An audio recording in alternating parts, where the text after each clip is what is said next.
Hi friends, అందరూ ఎలా ఉన్నారు? ఏం చేస్తున్నారు? ఏంటి రాజేశ్వరి గారు ఇలా కూర్చున్నారు? రాజేశ్వరి గారు ఏం చేస్తున్నారో అని అనుకుంటున్నారా ఫ్రెండ్స్? కొత్తిమీర పచ్చడి అండి. పచ్చడి చేస్తున్నాను. అయితే కొత్తిమీర పచ్చడికి ఇంత పెద్ద కళ ఎందుకు అని మాత్రం అడగండి ఫ్రెండ్స్. ఎందుకంటే చాలా రోజులైందండి నేను ఈ కళాయి యూజ్ చేసి, అందుకని చెప్పి ఈరోజు ఈ కళాయిలో ఫ్రై చేద్దాము. పచ్చడికన్నీ బాగా వేగుతాయి కదా అనేసి అనుకుంటున్నాను. అంటే నన్ను లైవ్లో ఒక సిస్టర్ కొత్తిమీర పచ్చడి చేసి చూపించండి సిస్టర్ అని అడిగారు. దానికి కావాల్సిన ఐటమ్స్ 20 రూపాయలు కొత్తిమీర తీసుకున్నానండి. నేను ఇది బాగా కడిగేసి కట్ చేసుకున్నాను. తర్వాత 4 టమాటాలు తీసుకున్నాను, ఇవి కూడా కడిగేసి పెట్టేశానండి. నేనైతే ఒక 10 వరకు ఎండుమిర్చి తీసుకుంటున్నాను ఫ్రెండ్స్. తర్వాత ఒక ½ టీ స్పూన్ జీలకర్ర తీసుకుంటున్నాను. ఒక 2 స్పూన్లు ధనియాలు తీసుకుంటున్నాను ఫ్రెండ్స్. ఒకసారి చూడండి. తర్వాత ఒక వెల్లుల్లిపాయ, చాలా చిన్న ముక్క అల్లం అండి, చూస్తున్నారు కదా. తర్వాత చిన్న నిమ్మకాయ సైజు చింతపండు. అంతే ఫ్రెండ్స్. ఎంతో టేస్టీగా ఉంటే కొత్తిమీర పచ్చడి రెడీ చేసుకున్నాము. చూడండి ఒకసారి. ముందుగా నేను కొంచెం ఆయిల్ వేస్తున్నాను ఇందులో. ఇదిగోండి, ఇందులో ఎండుమిర్చి చేసేస్తున్నాను ఫస్ట్.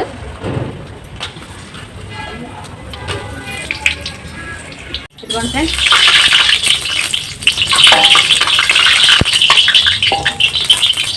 ఇలా కొంచెం ఎండుమిర్చి ఎర్రగా అయ్యేలా ఫ్రై చేసుకోవాలి.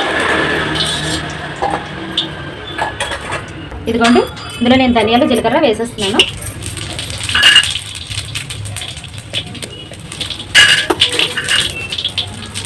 అంతే ఫ్రెండ్స్. ఇప్పుడు నేను కొత్తిమీర కూడా వేసేస్తున్నాను.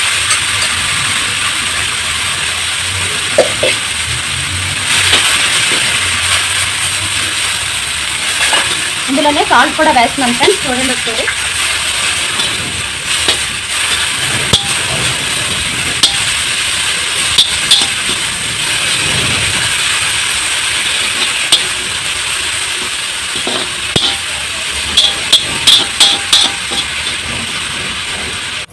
ఓకే ఫ్రెండ్స్, చూసారు కదా కొత్తిమీర ఇలా ఇందులో వాటర్ అది బయటకు వచ్చింది, వేగుతుంది. నేను ఇప్పుడు ఇందులోనే టమాటాలు కట్ చేసి వేస్తానండి. ఒకసారి చూడండి. చాక్ అండ్ రాజేశ్వరి గారు ఎంత ఉందని మాత్రం అనకండి, ఇది మా సొంత తయారీ అన్నమాట.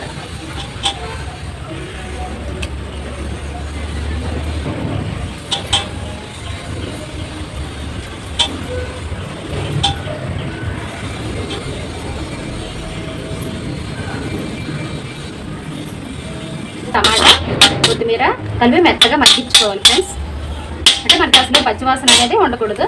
నేను ఇందులోనే వెల్లుల్లిపాయలు కూడా వేసేస్తున్నాను.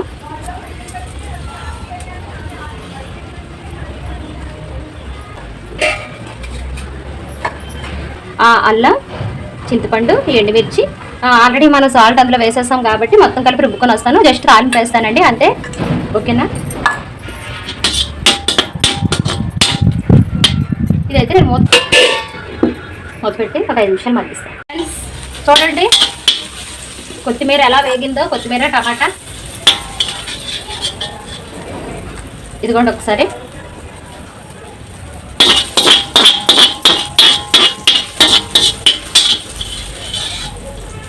పచ్చడి కొంచెం చల్లగా అయిన తర్వాత రుబ్బుకొని వస్తాను. రుబ్బుకొని వచ్చి అప్పుడు తాలింపు వేస్తానండి. పచ్చళ్ళు కానీ చేసుకున్నట్టయితే చక్కగా వారం రోజులు నిల్వ ఉంటాయండి ఫ్రెండ్స్. ఇదిగోండి వేసేస్తున్నాను.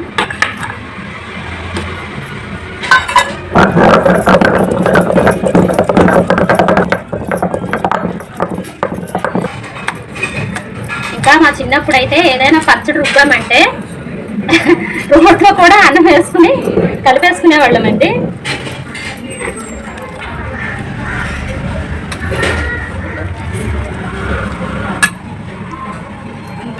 ఓకే ఫ్రెండ్స్, పచ్చడి అయితే రుబ్బుకొని వచ్చేస్తాను. తాలింపు వేసేస్తాను. ఇంకా డబ్బాతో వేస్తాను అనమాట. కొంచెం పోపులు వేస్తున్నాను. పోపులు అంటే ఆవాలు, జీలకర్ర, మినపప్పు, కొంచెం శనగపప్పు అనమాట. ఇదిగోండి 2 అంటే 2 ఎండుమిర్చి చేస్తాను.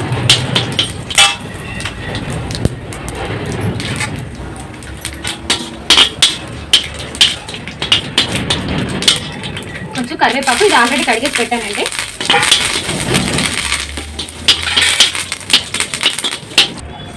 ఇదిగోండి ఫ్రెండ్స్, తాలింపు అయితే వేగిపోయింది. ఇందులో నేను పచ్చడి వేసేస్తున్నాను.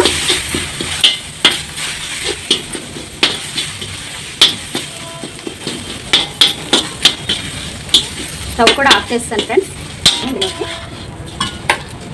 చూసారా ఫ్రెండ్స్ ఎంత కలర్ఫుల్గా కనిపిస్తుందో.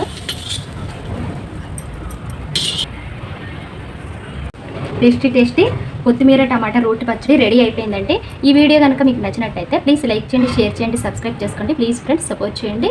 మరిన్ని కుకింగ్ వీడియోల కోసం మన ఛానల్ని సబ్స్క్రైబ్ చేసుకోండి. అయితే ఇది ఎలా ఉందో నేను టేస్ట్ చూసి చెప్తాను, ఓకేనా? పచ్చడి టేస్ట్ చేయడం అంటే పచ్చడి టేస్ట్ చేసి చూపించట్లేదు ఫ్రెండ్స్. నేనైతే రైస్లో వేసుకుని తిని ఇదిగోండి హ్యాండ్ వాష్ చేసుకుని రైస్ కూడా తెచ్చుకున్నాను. ఎలా కలుపుతారో ఒకసారి చూడండి ఫ్రెండ్స్. ముందుగా కొత్తిమీర పచ్చడి వేస్తున్నాను, కాస్త ఎక్కువే వేస్తున్నాను ఫ్రెండ్స్. కొంచెం నెయ్యి ఇప్పుడే వేడి చేసుకున్నానండి. కొంచెం నెయ్యి అయితే ఎక్కువ వేసుకున్నానండి, ఎందుకంటే నాకు ఏ పచ్చడిలోనైనా నెయ్యి వేసుకుంటే చాలా ఇష్టం. ఇప్పుడైతే బాగా కలిపేసి ఇంకా ఫ్రెండ్స్ కలుపుతుంటే వాసన వస్తుంది కదా, ఇంకా గుంగుమలు ఆడిపోతుంది అనమాట. ఇంకా ఇలాగే కలపాలి ఫ్రెండ్స్, చూస్తున్నారు కదా. ఓకే, ఇప్పుడు ఇది ఎలా ఉందో తినేసి చెప్తాను.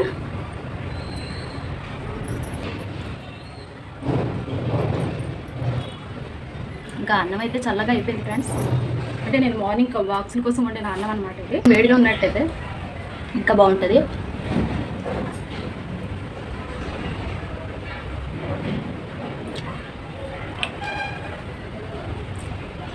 ఇలాంటివి తినేటప్పుడే ఫ్రెండ్స్ తినడానికే బతకాలనిపిస్తుంది.